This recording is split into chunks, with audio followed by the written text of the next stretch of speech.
राम, शंखनाद में आपका स्वागत है। अरविंद केजरीवाल ने जेल जाने से पहले कहा था कि हम जेल से ही सरकार चलाकर दिखाएंगे। हम दिखाएंगे कि कैसे मुख्यमंत्री जेल से ही काम कर सकता है। हम जेल से दिल्ली में विकास करके दिखाएंगे, सरकार चला के दिखाएंगे। लेकिन जेल से सरकार नहीं चल सकती, क्योंकि मुख्यमंत्री कोई पार्ट टाइम जॉब नहीं है। मुख्यमंत्री एक ऐसा फुल टाइम, एक संवैधानिक ऐसा पद है जिसमें 24 घंटे भी कम पड़ते हैं। उसके पास, मुख्यमंत्री के पास इतने काम होते हैं, और अगर मुख्यमंत्री पार्टी संयोजक भी हो तो उसको एक दिन में 24 घंटे की जगह 48 घंटों की जरूरत पड़ सकती है। लेकिन अरविंद केजरीवाल ने इसे पार्ट टाइम नौकरी बना लिया कि जब जेल में 2 मीटिंग होगी हफ्ते में 2 बार, उसमें जो हो पाएगा वो करेंगे, उसमें पार्टी के मसले भी देखेंगे, और जो नहीं हो पाएगा उसे पड़े रहने दो। दिल्ली की जनता है, रेवड़ियों पर या दूसरे मामलों पर फिर से वोट दे देगी। दिल्ली के विकास को अरविंद केजरीवाल ने, दिल्ली की रफ्तार को थाम कर रख दिया है, और जेल से सरकार चलाने के नाम पर उन्होंने प्रशासन ठप कर दिया है। और दरअसल बात तो सरकार चलाने की थी ही नहीं, बात तो सत्ता बचाने की थी, अपनी जगह बचाने की थी। और ये जगह आम आदमी पार्टी के अंदर और सरकार के अंदर, दोनों जगह कुर्सी बचाने की जद्दोजहद में कि कहीं उनकी जगह कोई और ना ले ले, कोई और उस तरह से पार्टी में सर्वे सर्वा ना बन जाए, उनके बराबर कद ना रखने लगे। इसलिए अरविंद केजरीवाल ने ना मुख्यमंत्री का पद छोड़ा, न पार्टी संयोजक का। और अब इसका खामियाजा पूरी दिल्ली की जनता, आम जनता और यहाँ तक कि पूरी आम आदमी पार्टी भुगत रही है। लेकिन अरविंद केजरीवाल को कोई फर्क नहीं पड़ता, क्योंकि अरविंद केजरीवाल को तो अपनी कुर्सी बचाने से मतलब है। और इसीलिए उन्होंने दिल्ली के काम को, प्रशासन को पूरी तरह उसी के हाल पर छोड़ दिया है। और इन्हें लगता है कि दिल्ली को, लोगों को इससे कोई फर्क नहीं पड़ेगा, क्योंकि लोगों को ये अंदाजा ही नहीं कि मुख्यमंत्री के काम की क्या अहमियत होती है। उन्हें लगता है अरविंद केजरीवाल को कि आम लोगों को में कहाँ ये जागरूकता होगी, कहाँ उन्हें ये पता होगा कि मुख्यमंत्री के ना होना, मुख्यमंत्री का सरकार में ना होना उनके लिए कितना नुकसानदायक हो रहा है। लेकिन हम आज आपको बताते हैं कि आखिर मुख्यमंत्री के सरकार में ना होने से क्या असर पड़ता है, प्रशासन का काम कैसे रुक जाता है और कैसे उसे सीधे जनता प्रभावित होती है। मुख्यमंत्री के जेल में होने से वो नीतिगत फैसले नहीं हो सकते जिनमें कैबिनेट की मंजूरी की जरूरत होती है। कोई बड़ा फैसला, कोई बड़ा पॉलिसी का फैसला नहीं लिया जा सकता जिसमें कैबिनेट, क्योंकि वो कैबिनेट के मुखिया होते हैं और उनकी मंजूरी की जरूरत होती है। इसी तरह से अगर कोई फाइल जिस पर एलजी की मंजूरी की जरूरत है, वो अरविंद केजरीवाल यानी मुख्यमंत्री की मंजूरी के बिना एलजी के पास नहीं भेजी जा सकती, जिससे कि वो फाइल भी रुक जाएगी। ग्रुप ए के अधिकारियों की ट्रांसफर पोस्टिंग नहीं हो सकती। आयोगों, बोर्ड और वैधानिक निकायों के प्रमुखों की नियुक्ति नहीं हो सकती। ग्रुप ए के अधिकारियों के खिलाफ कोई अनुशासनात्मक कार्रवाई नहीं हो सकती। ये कुछ ऐसे प्रमुख काम हैं जो मुख्यमंत्री के बिना नहीं हो सकते। अब देखिए, फाइलें रुक जाएंगी, पॉलिसी नहीं बनेगी, तो फिर कामकाज कैसे होगा? अगर पॉलिसी नहीं बनेगी तो किसी चीज की प्लानिंग कैसे होगी, फंड कैसे जारी होगा और आगे उसको पूरा कैसे किया जाएगा? मान लीजिए कि दिल्ली में ही अगर कहीं सड़कों का जाल बिछाना है, बड़ी फ्लाईओवर की योजना बन रही है, जगह जगह फ्लाईओवर बनाने की, लेकिन जब उसको कैबिनेट ही मंजूरी नहीं देगी तो वो योजना लागू कैसे होगी? इसी तरह से कई नई चीजें होना अभी बाकी हैं, और वो सिर्फ अभी योजना के स्तर पर ही है। अगर ट्रांसफर पोस्टिंग रुक जाती है अधिकारियों की, तो समझिए किसी जगह पर, किसी बड़े पद पर ग्रुप ए के अधिकारी हैं, बड़े अधिकारी हैं, उनके भी साइन के बिना फाइलें आगे नहीं बढ़ती। आपको ग्रुप ए अधिकारी का कोई पद खाली है किसी विभाग में, अब अरविंद केजरीवाल के ना होने से वहां पर नियुक्ति ही नहीं हो रही है, तो यानी कि वहां का काम रुका हुआ है। अब उनके नीचे स्तर का जो अधिकारी है उस पर वो काम का बोझ पड़ा हुआ है, यानी कि दिल्ली का काम धीमा हो गया। लेकिन अरविंद केजरीवाल दिल्ली के लोगों को मूर्ख बनाते हैं। उन्हें लगता है कि लोगों को कहाँ अंदाजा होगा मुख्यमंत्री के काम का। उन्हें लगता है कि लोगों को लोग सोचेंगे कि अच्छा, मुख्यमंत्री का काम क्या काम होता है, वो तो जेल से भी हो जाएगा। मुख्यमंत्री के पास पोर्टफोलियो थोड़ी ना है, कोई मंत्रालय थोड़ी ना है, सारे मंत्री तो बाहर है, तो मुख्यमंत्री अंदर है तो उससे क्या हो गया। लेकिन जो प्रशासनिक मामलों के जानकार हैं वो लोग ये बताते हैं, भले ही मुख्यमंत्री के पास पोर्टफोलियो ना हो, यानी कि कोई मंत्रालय या विभाग ना हो, लेकिन उसके बिना सरकार नहीं चल सकती। वो एक मुखिया है जैसे कि घर में एक मुखिया होते हैं जो सारे फैसले लेते हैं, घर में और भी लोग होते हैं, लोग कमा के लाते हैं, कोई घर के काम देखते हैं, लेकिन एक घर का मुखिया होता है जो ये तय करता है कि घर कैसे चलेगा, घर में बड़े फैसले लेता है।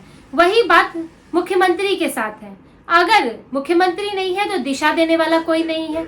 जैसे कि इस वक्त सरकारी अधिकारियों का कहना है कि क्योंकि चुनाव आने में कुछ ही समय रह गया है, कुछ ही महीने में, तो अभी अरविंद केजरीवाल यानी मुख्यमंत्री बताते हैं कि चुनाव से पहले किन योजनाओं को प्राथमिकता देनी है, कौन सी कल्याणकारी योजनाएं तेजी से करनी है, किन्हें बाद के लिए रखना है, लेकिन अभी कुछ नहीं पता। तो जैसा चलता आ रहा है वैसा चलता ही आ रहा है और इन 6 महीनों में कोई भी बड़ा फैसला सरकार नहीं ले पाई है और उसकी वजह सिर्फ अरविंद केजरीवाल है, क्योंकि उन्होंने मुख्यमंत्री पद से इस्तीफा नहीं दिया, किसी और को वो जिम्मेदारी नहीं दी। यहाँ तक कि अभी मनीष सिसोदिया जो अभी जेल से बाहर आए हैं वो उन्हें उप मुख्यमंत्री बना सकते थे, क्योंकि अगर कोई उप मुख्यमंत्री होता है तो वो मुख्यमंत्री की जिम्मेदारी संभाल सकता है अगर मुख्यमंत्री मौजूद नहीं है। लेकिन अरविंद केजरीवाल इससे भी डरते हैं कि कहीं लोग मनीष सिसोदिया को ही पसंद न करने लगे, आप कहीं मुझे ना भूल जाए।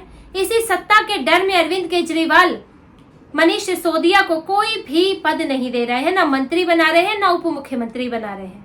और इसके कारण सिर्फ सरकार ही नहीं, आम आदमी पार्टी का भी नुकसान हो रहा है, सिर्फ जनता का ही नुकसान नहीं हो रहा है। बड़ी बड़ी योजनाएं अटकी पड़ी है जिनका फायदा लोगों को और पार्टी को खुद को मिल सकता है आने वाले चुनाव में। आप इन योजनाओं के बारे में देखिए।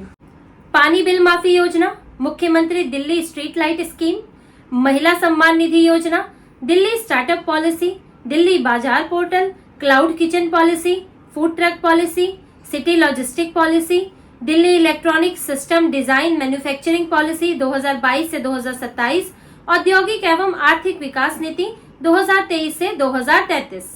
अब देखिए पानी बिल माफी योजना। अमूमन आम आदमी पार्टी चुनाव से पहले लोगों का बकाया बिल माफ कर देती है। हालांकि इसका एक अलग ही चर्चा का विषय है कि लोग जो है, कई लोग बिल इस कारण नहीं देते कि वो माफ हो जाएंगे, या फिर कई लोगों के ऊपर ज्यादा बिल भी आ जाता है जितना उन्होंने खर्च नहीं किया होता, कुछ गलतियां हो जाती हैं जिस कारण ज्यादा बिल आ जाता है, तो उसको मुख्यमंत्री बिल माफी योजना के तहत उसे माफ कर दिया जाता है। लेकिन इस साल इस योजना पर काम नहीं हुआ और चुनाव से पहले अगर अरविंद केजरीवाल ने बाहर आकर जल्दी से इस काम को पूरा नहीं किया तो चुनाव से पहले लोगों की बिल माफी नहीं हो पाएगी और फिर आपका जो बिल बकाया है, पानी बिल बकाया है, वो पूरा भरना पड़ेगा। अगर नहीं भरा जाता है तो उसके बाद आपका पानी का कनेक्शन है कट सकता है।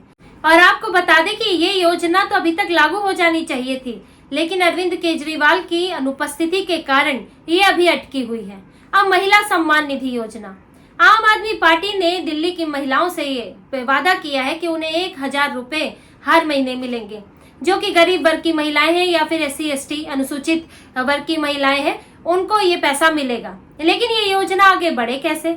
और इसे दिल्ली के लिए, आम आदमी पार्टी के लिए एक बड़ी योजना बताई जा रही है, क्योंकि इससे उन्हें महिलाओं का बड़े स्तर पर वोट मिल सकता है। ये ठीक उसी तरह है जैसे राहुल गांधी ने कहा था 8000 रुपए मिलेंगे और लोगों ने उन्हें वोट दे दिए। कांग्रेस को कई जगह इसका फायदा मिला, हालांकि पैसे उन्होंने दिए नहीं, ना उन्होंने दिए, ना राज्य सरकार जहां उनकी सरकारें हैं उन्होंने दिए।